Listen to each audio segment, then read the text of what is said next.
الحمد للہ وکفا وسلام علی عباده الذین اصطفى اما بعد قال اللہ تبارک وتعالی فی کلامہ المجید والفرقان الحمید اعوذ باللہ من الشیطان الرجیم بسم اللہ الرحمن الرحیم وَإِذَا مَرِضْتُ فَهُوَ يَشْفِينِ عن ابی ہریرہ رضی اللہ تعالی عنہ ان رسول اللہ صلی اللہ علیہ وسلم قال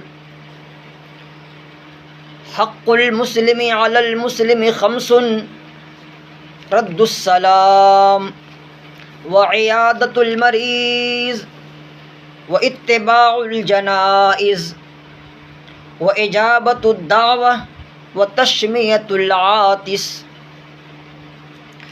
صدق اللہ العظیم وبلغنا رسوله النبی الأمی الکریم ونحن على ذلك لمن الشاہدین والشاکرین والحمد للہ رب العالمین۔ میرے بھائیوں، دنیا میں انسان کی زندگی کے ساتھ بیماری، مصیبت، پریشانی لگی ہوئی ہے۔ ہر شخص ان چیزوں سے پریشان ہے اور ہر ایک کا ان چیزوں سے واسطہ پڑتا رہتا ہے۔ کبھی پریشانی، کبھی مصیبت، کبھی الجھن، کبھی غم، کبھی دکھ، کبھی درد، ہر ایک کا ان چیزوں سے واسطہ پڑتا رہتا ہے۔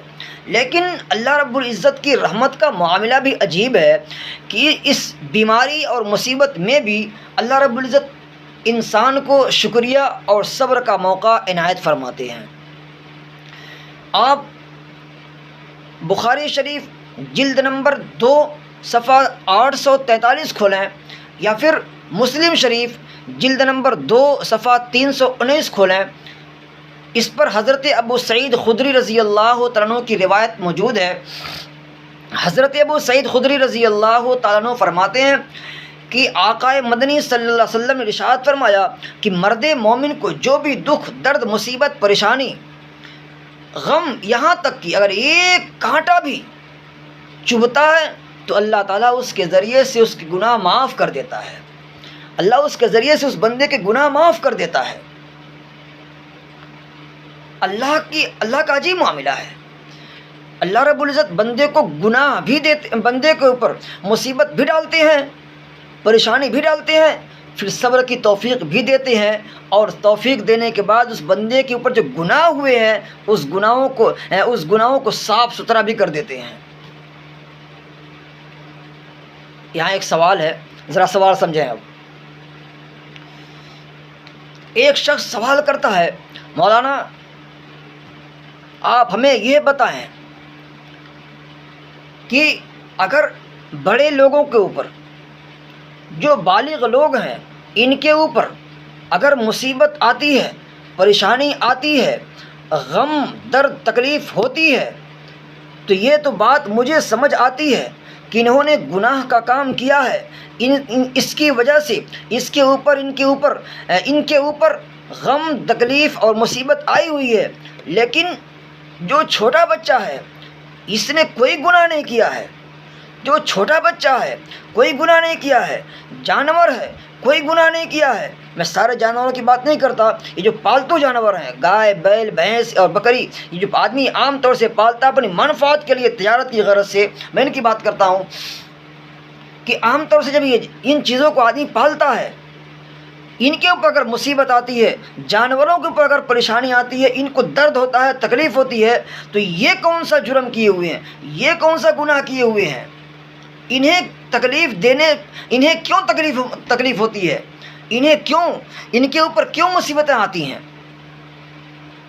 میرے بھائیوں، واقعتاً یہ ایک سوال ہے اور اس کا جواب بھی ہونا چاہیے، اور اس کا جواب بھی میں دیتا ہوں انشاءاللہ۔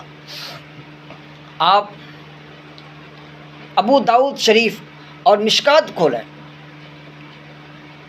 حضرت محمد بن خالد اسلمی اپنے والد سے روایت کرتے ہیں کہ رسول اللہ صلی اللہ علیہ وسلم نے فرمایا کسی بندے مومن کے لیے اللہ تعالیٰ کی طرف سے ایسا بلند مقام طے ہو جاتا ہے جس کو وہ اپنے عمل سے نہیں پا سکتا،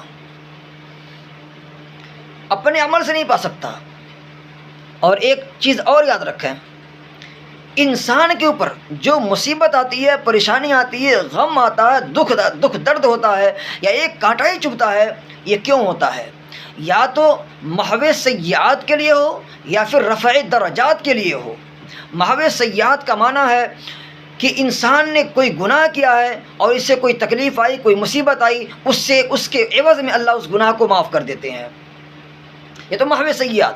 لیکن رفع درجات کا معنی یہ ہے کہ انسان گناہ نہیں کیے ہوئے ہے، انسان پاک صاف ستھرا ہے، اس کے اوپر کوئی گناہ نہیں ہے، اور پھر بھی اس کے اوپر مصیبت آ رہی ہے، پھر بھی اس کے اوپر آفت آ رہی ہے، پھر بھی پریشانی آ رہی ہے، تو اس کا مطلب یہ ہے کہ اس بندے کے اوپر اللہ نے ایک مقام، اس بندے کا اللہ نے ایک مقام طے کر رکھا ہے، اس مقام تک اس بندے کو پہنچنا ہے، وہاں تک جانا ہے، اس لیول تک پہنچنا ہے، لیکن پہنچ نہیں سکتا، اس لیے کہ اعمال تو کرتا ہے لیکن اعمال کے نتیجے میں وہاں تک نہیں پہنچ سکتا، اس لیے کہ وہ مقام اور وہ مرتبہ بڑا اونچا ہے، اونچائی اس کی زیادہ ہے، اس لیے وہاں تک نہیں پہنچ سکتا، اس لیے اللہ تبارک و تعالیٰ اس کے اوپر گناہ، اس کے اوپر جو ہے مصیبت ڈالتے ہیں، پریشانی ڈالتے ہیں، الجھنیں ڈالتے ہیں، غم ڈالتے ہیں، اب اس کے بدلے میں وہ اس مقام تک پہنچ جاتا ہے، اپنے اس لیول تک پہنچ جاتا ہے۔ تو یا تو یہ رفع درجات کے لیے ہوگا مصیبت، یا رفع درجات کے لیے ہوگی، یا محو سیئات کے لیے ہوگی، دونوں چیزیں۔ اگر دونوں ہو رہا ہے، اگر دونوں میں سے کوئی ایک ہو رہا ہے تو یہ ہمارے لیے پھر بھی فائدہ ہے، ہمارے لیے پھر بھی فائدہ ہے۔ اللہ رب العزت کا یہ غایت درجہ کرم کہیے اور رحم کہیے کہ اللہ پاک جو ہے امت محمدیہ کے اوپر اللہ اس امت محمدیہ کے اندر جو گناہ ہوتے ہیں، عام طور سے اللہ پاک جو ہے اس دنیا کے اندر اس کو مصیبت میں ڈال کر کے، پریشانی میں ڈال کر کے اس کے گناہ کاٹ دیتے ہیں۔ اگر پھر بھی کوئی گناہ بچ جاتا ہے تو قبر تک پہنچتا ہے، اس کے بعد کوئی گناہ بچے گا تو پھر حشر تک، اس کے بعد اگر کوئی گناہ بچا ہوا ہے تو پھر دوزخ میں ڈال کر کے، جہنم میں ڈال کر کے، اور پھر اس آدمی کو پاک صاف کرتے ہیں۔ لیکن زیادہ تر گناہ امت محمدیہ کا اللہ پاک جو ہے یہ مصیبت ڈال کر کے، پریشانی ڈال کر کے، زیادہ اس سے گناہ دنیا ہی میں کٹ جاتا ہے۔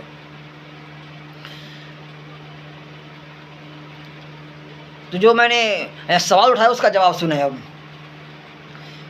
یہ محمد بن خالد اسلمی اپنے والد سے روایت کرتے ہیں کہ رسول اللہ صلی اللہ علیہ وسلم نے فرمایا کسی بندے مومن کے لیے اللہ تعالیٰ کی طرف سے ایسا بلند مقام طے ہو جاتا ہے کہ وہ اپنے عمل سے نہیں پا سکتا، اپنے عمل سے نہیں پہنچ سکتا وہاں تک، تو اللہ تعالیٰ اس کو کسی جسمانی یا مالی یا اولاد کی طرف سے کسی صدمے اور پریشانی میں مبتلا فرما دیتے ہیں، پھر اس کو صبر کی توفیق بھی دیتے ہیں، یہاں تک کہ ان مسائب پر صبر کرنے کی وجہ سے اس بلند مقام پر پہنچا دیتا ہے جو اس کے لیے اللہ نے طے فرما دیا ہے۔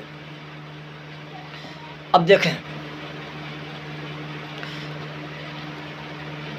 اللہ پاک جو ہے اس بندے کے اوپر جو مصیبت ڈال رہے ہیں، کیوں ڈال رہے ہیں؟ اگر مصیبت اس آدمی کے اوپر خود آتی ہے، مصیبت اس بندے کے اوپر خود آ رہی ہے، پریشانی اس آدمی کے اوپر خود آ رہی ہے، الجھن اس آدمی کے اوپر خود آ رہی ہے، تو اس کا مطلب یہ ہے کہ اللہ نے اس کے اوپر کوئی اونچا مقام مرتبہ دے رکھا ہے، تو اس کے وہاں تک پہنچنا ہے، وہاں تک نہیں پہنچ سکتا، اس لیے اس کے اوپر جو مصیبت ڈال رہے ہیں کہ وہاں تک پہنچ جائے۔ لیکن اگر اس کے اوپر مصیبت نہیں آ رہی ہے تو حضور نے فرمایا پھر مال کے اوپر مصیبت آئے گی۔ یہ جانور بھی مال ہیں، ان سے آدمی تجارت کرتا ہے، ان سے آدمی منفعت حاصل کرتا ہے، فائدہ حاصل کرتا ہے، تو یہ جانور بھی مال ہیں۔ ان جانوروں کے اوپر تکلیف آتی ہے، مصیبت آتی ہے، اور ان کے تکلیف اور مصیبت کی وجہ سے پھر وہ مالک پریشان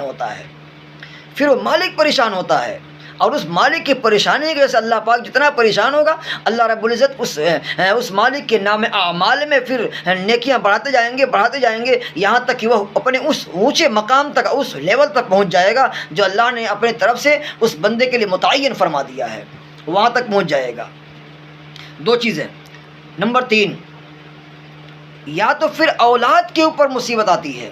چھوٹا بچہ ہے، اس کے پیٹ میں درد ہوتا ہے، آنکھ میں درد ہوتا ہے، سر میں درد ہوتا ہے، تیز بخار چڑھتا ہے. چھوٹے بچے نے کوئی گناہ نہیں کیا ہے، لیکن اس بخار کی وجہ سے، اس درد کی وجہ سے، اس تکلیف کی وجہ سے اس کے والدین پریشان ہوں گے. وہ والدین جتنا پریشان ہوں گے ان کی نیکیوں میں اضافہ ہوگا، اور ان نیکیوں میں اضافہ ہوتے ہوتے پھر وہ اب اس مقام تک پہنچ جائیں گے جہاں تک اللہ نے ان کا رتبہ، ان کا مقام، ان کا مرتبہ طے فرما دیا ہے.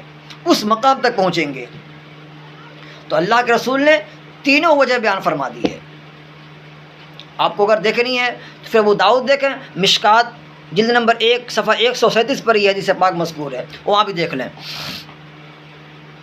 اور یہ روایت ترمذی میں بھی ہے، حضرت ابو ہریرہ سے مروی ہے. پھر حضور پاک صلی اللہ علیہ وسلم ایک مرتبہ حضرت ام صائب رضی اللہ تعالی عنہ کے پاس تشریف لے گئے. دیکھا کمبل اوڑھی ہوئی ہیں، کانپ رہی ہیں. حضور نے پوچھا، ارے کیا معاملہ ہے، کیا معاملہ ہے؟ یہ کمبل اوڑھی ہوئی ہیں پھر کانپ رہی ہیں، کیا معاملہ ہے؟ حضرت ام صائب نے کہا، اللہ کے رسول آج کئی دنوں سے مجھے اس بخار منحوس نے تنگ کر رکھا ہے. حضور پاک صلی اللہ علیہ وسلم نے ارشاد فرمایا، ام صاحب بیماری کو برا بھلا نہ کہو، بیماری کو برا بھلا نہ کہو. یہ بیماری اللہ رب العزت بنی آدم کو دیتے ہیں، بنی آدم کے اوپر ڈالتے ہیں، انسان کے اوپر ڈالتے ہیں. اور جس آدمی کو بیماری لگتی ہے، جس آدمی کو بیماری مصیبت پڑتی ہے، اس آدمی کے گناہ ایسے گرتے ہیں جیسے پت جھڑ کے موسم میں پتے کی گر رہے ہوں. جس ڈھنگ سے اور درخت جو ہے اپنے پتے جھاڑ کر کے تنے تنہا کھڑا رہتا ہے، اسی طرح سے بنی آدم کے اوپر سے گناہ گر جاتا ہے، انسان پاک صاف ستھرا کھڑا رہتا ہے. اس لیے بیماری کو برا بھلا نہ کہو.